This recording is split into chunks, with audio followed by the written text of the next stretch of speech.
Welcome back. We just came back from the movie theater and I just saw Sirāt, directed by Oliver Lax and written by Santiago Falil and Oliver Lax. This movie is it's the reason why I go to the movies. I really it's not like it's not hyperbole, but there really is no medium like film. There's no medium that can capture moving images and sound in a way that you know brings this like beautiful piece of art that I don't know how to explain. And yeah, there's no medium like film. I just can't stop saying that there's no medium like film. um but let me just go through this movie, my thoughts, and where this takes you. So someone hit me up and it was like, hey, you need to watch Sirāt. It left me speechless. I was like, okay, I gotta check it out. I gotta check this movie out. Got my ticket. I saw it was playing at BAM, you know. So I got my ticket, came to BAM, got my popcorn, got my seltzer, ready to watch a movie. All I knew about this movie was, a father and son are at a rave trying to find their daughter. That's all I knew. And I'm glad that's all I knew. I just knew that. I didn't even know where the movie was going. I didn't know what the tone. I didn't know anything. I didn't even watch a trailer. I just know this movie existed and it was playing at BAM. And someone told me, hey, you really should check it out. So I'm, sit down. Movie starts and they're setting up the speakers. And then you get that that trance music and heavy like electronic techno trance music, which I deeply love. Like I don't know how to explain it, but like sometimes I'm like, how does my brain feel? I'm like, sometimes my brain feels like trance music. And it's just like how everyone's dancing, like you just feel it. You just feel it. This music is a music that you just feel. And I really like how the movie, you know, we set up the speakers and then it just has a shot on the crowd. Bang. I was in the movie theater like this, like really, I'm into this. I like this a lot. I was really nodding along, really with it. And then we see Luis and Esteban. They're giving out these missing. They're trying to find Louis, his daughter, and then Esteban's sister. They're trying to find her. They're like, hey, have you seen her going around? And they meet this one group. And they're like, have you seen her? And they're the most people that give them like real lip service. And they're like, nah, we haven't. But there's another rave, and they're like, hey, can we go with you? Maybe she'll be up there too. And they're like, okay, yeah. Like, well, they don't really agree that. They just say like, hey, there's another rave, she might be there. So then when these military men come, they're like, hey, everyone from the European Union, get in these vans. Let's end the rave. Let's get out of this. That's when everyone starts to flee. And Luis and Esteban follow them. And this is where the movie, it, mind you, we still didn't get a title card. I that's what I want to talk about too. So this is all happening in no title card yet. So we're still just like, okay, this is like the whole beginning of the movie. There's a long line for gas. There's some sort of war going on. And the father and son are following these group of ravers, and they're like, hey, like maybe they can lead to our daughter. And as they're following them, they need gas. But of course, it's a war situation. Civilians, anyone with a car, anyone with a moped, some people are trying to sell gas. It's totally filled, and they're like, we need to get gas. And that's where the father helps them. These ravers, he helps them get gas because they didn't have enough cash, and he had a little more cash, helped them. And that's when their relationship kind of starts. And then they're kind of like, all right, you can follow us. So then that's when, boom, another bass kicks in.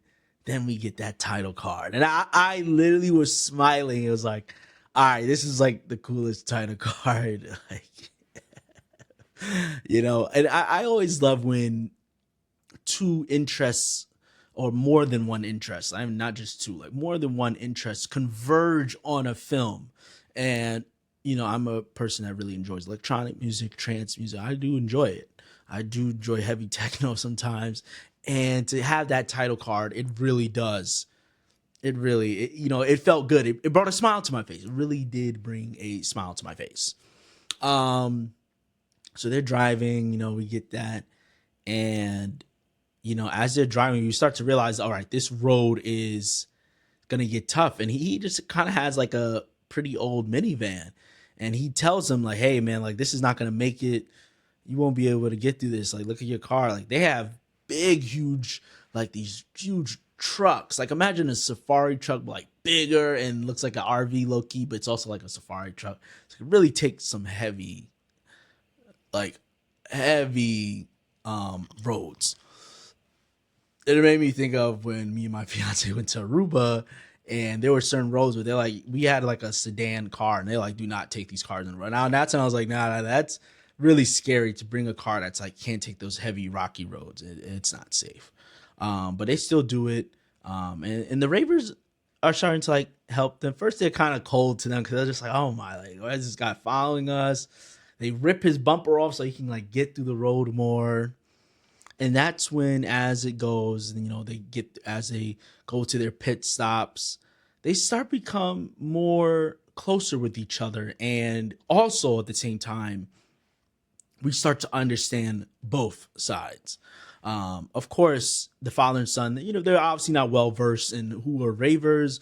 They just take a bunch of drugs and just dance in front of speakers. What is that? I don't know. You don't really know.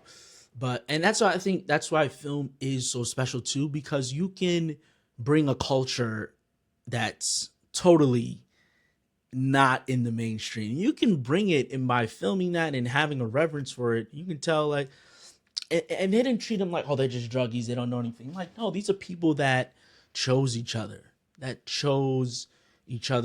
have this interest of, they like doing drugs, yes, but also they like traveling with each other. They're like, a community with each other. They're a family with one another. And there's a really good moment where the boy's like, like, why are you looking for your sister? Like, why'd she leave? And they're like, she didn't just like leave us. Like, no, she got older and just like moved out, but we want to see her. Like, we miss I miss my sister. I miss my daughter. And he's like, what about your family? And he's like, I left, and like, this is my family. And that sounds like this movie starts to really warm you up now. It starts to really warm you in and like lean you in and like, okay, the chosen family. We start to humanize these ravers more. Like, she even shows him like how she's fixing the speaker and like, nah, it sounds different. And he's like, it just sounds like noise. And she's showing him like how they're engineering the speakers. Like, no, this is it's still very much a science to it, and I'm really enjoying these moments. Like, literally, I had a smile on my face, y'all. Like, I was smiling.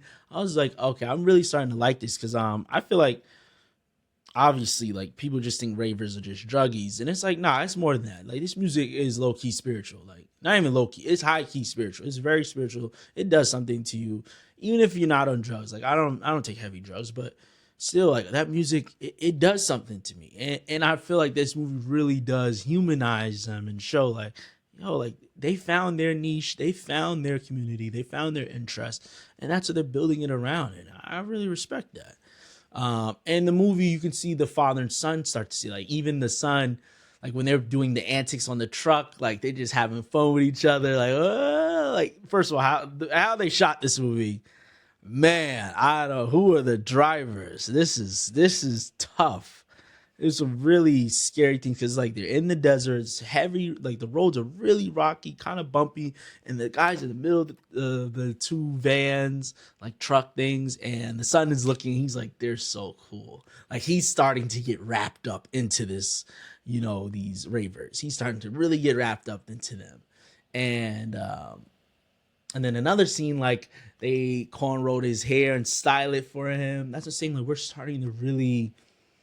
It's becoming this road film. I looked up they classify this movie as a drama road film.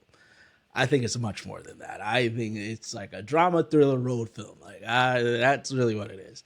But like, the son, he's getting his hair styled by the ravers. The father's even warming up to them. Like they start to share food. Like they're like, hey, let's put all our food together and like be one. And it's kind of like, wow, it's really come together. But then when they start going up this really scary road, I don't know if anyone's been to Maui, but it made me think of the road to Hana. It's like this really thin road, and you can barely get a truck through there. But they're doing it, trekking it through, and then the one of the trucks can't make it. Like it's scary. Like, and I'm afraid of heights. So there's scenes where you see them like looking out the edge. It's just you die if you fall off. So they all stop trying to fix this. The big truck, all working together, taking out the tire.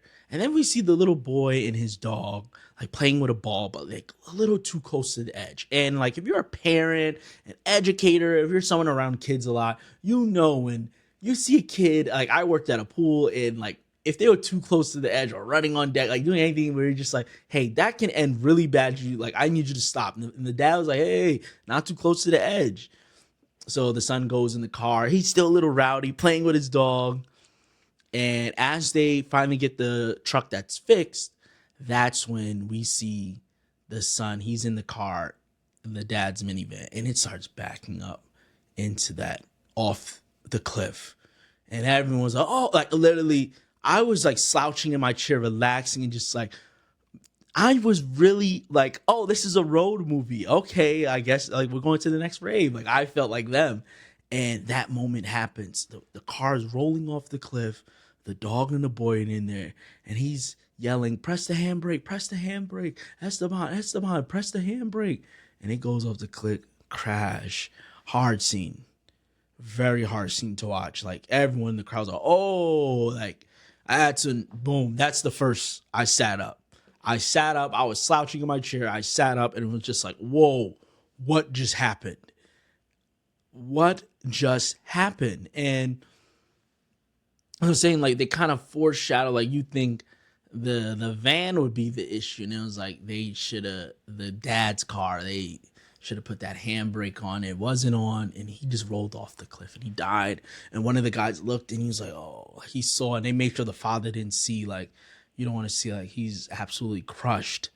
It was really bad. And that actor who plays Louise, really good actor, because he starts slouching, he's shocked. He's just like, you feel it too. But that's what I was saying, because the movie warmed you up to all these characters. Like you started to really, like you were in the car with them and really warm up to this.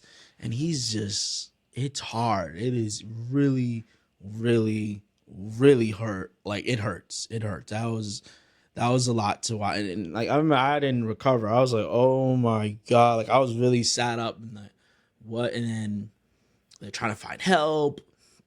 I keep driving. They try to find help, and they make sure the dad didn't see, the car crash. But then the dad just walks out into the desert. He's just walking. And this large, like, and it's not like sand, it's like this white, it looks like a dry ocean bed, low key.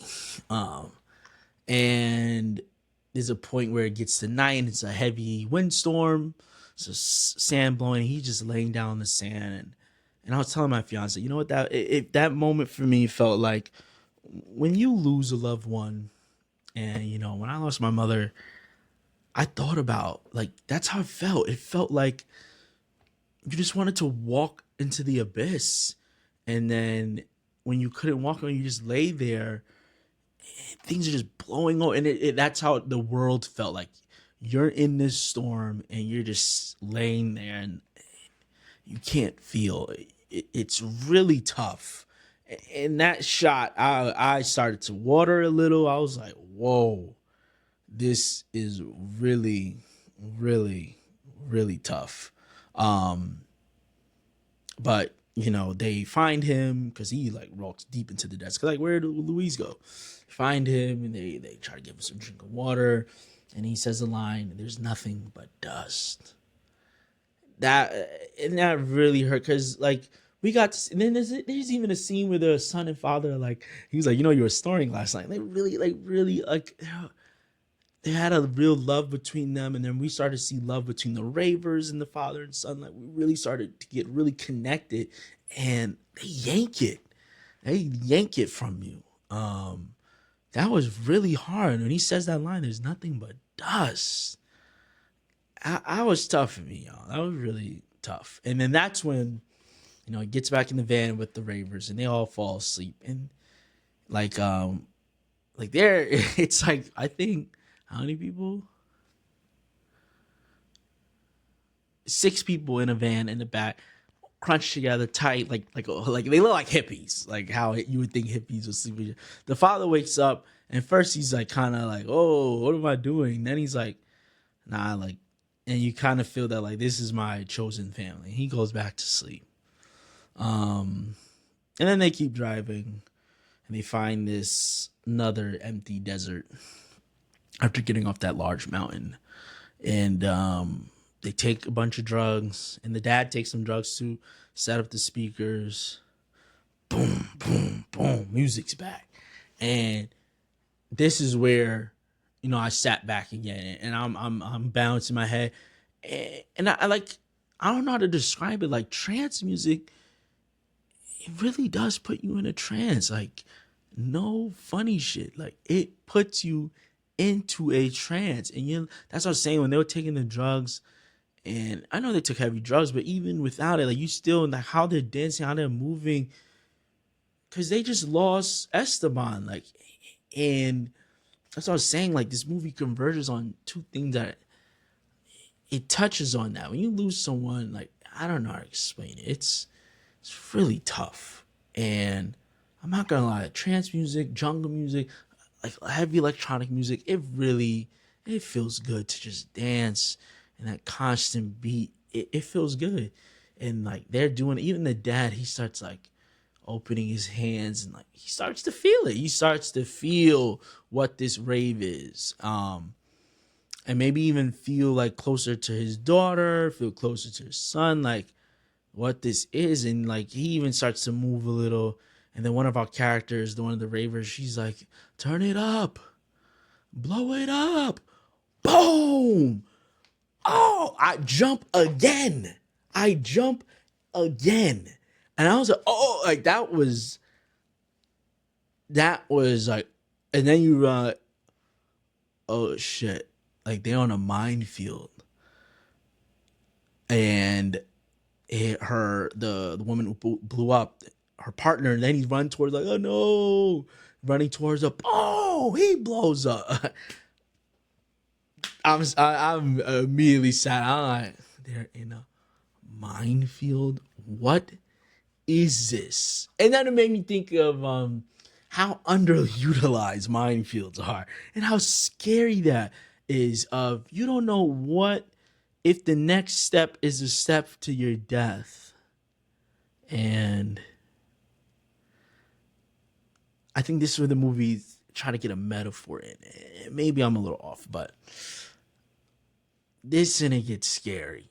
And this is where the movie, that's why I'm saying the power of cinema is so like important. It's so singular, and like I don't think anything else can do this. And it made me think of what Alfred Hitchcock said, where he said, a couple having dinner at a restaurant and they're talking, boom, and they blow up. That's a surprise.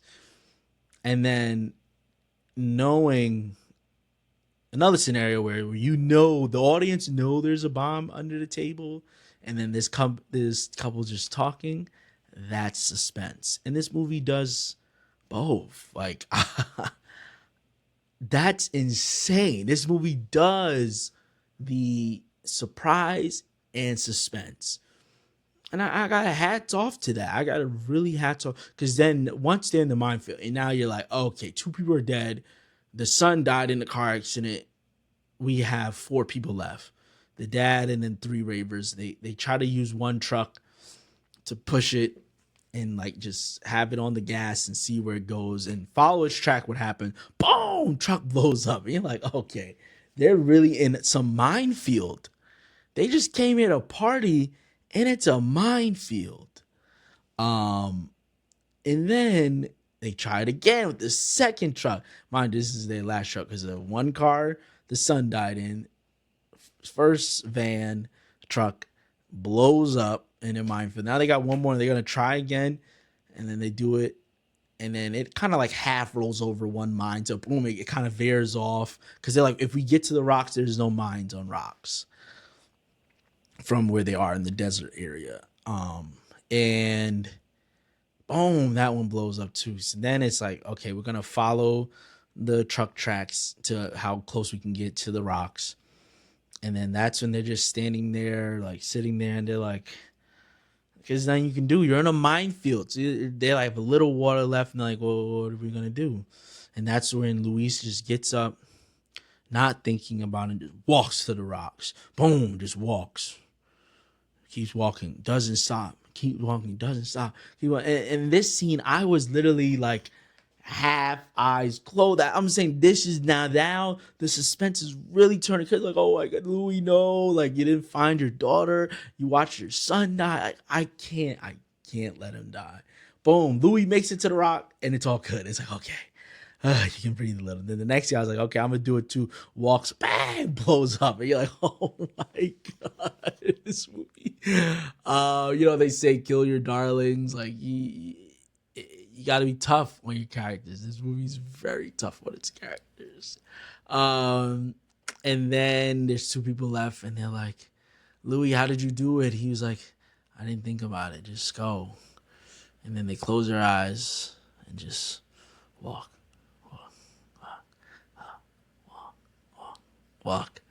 And it's like a transition shot, and they made it to the rocks, got to a high point, they got out, and they're like, oh my God, the movie still kind of has you on edge, and it like has this shot of the speakers still out there, and they like look back and they see the blown trucks, they're blowing up friends in the minefields, and then they get onto this train. And I have to say, this whole ending part with the minefield, the train sequence, is this really good score by, I looked it up. His name is, what's his name?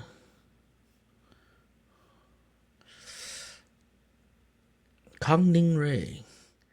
The score is amazing. It's like, it's very contemplative and like kind of brooding, but also it's not happy though. No happy. It's just brooding over you, but not in a haunting way.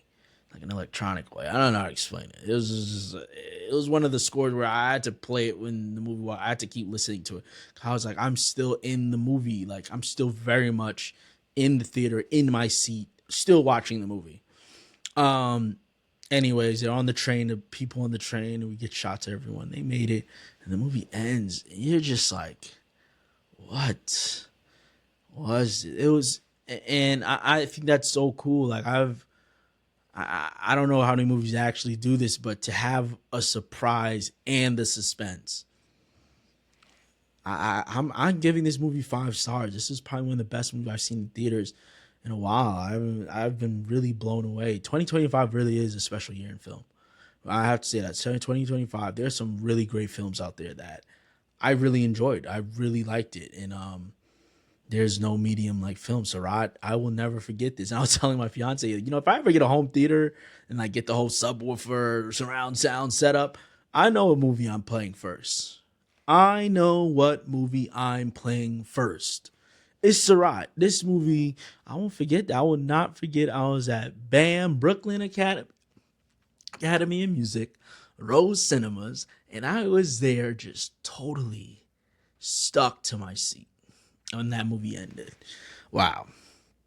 I'm glad and sometimes when these movies, and I just go through and talk, I know I felt this way about like Sentimental Value, Secret Agent, because these movies really, when everything comes together and when it ends, you're like, whoa, like how do they write this? Like how do they produce this? And this is a really special film. I'm really glad I saw this in theaters. And if this movie's playing in a theater near you, please go see it. It's amazing. It's really interesting. And yeah. So see you guys next time. Next time we will have some guests. We will see They Will Kill Us. I'll have Asif and Ali, 2 of my close friends from college. We watch a lot of movies together, so we're finally all gonna be on show, and it should be fun. So yeah, see you guys next time. Peace.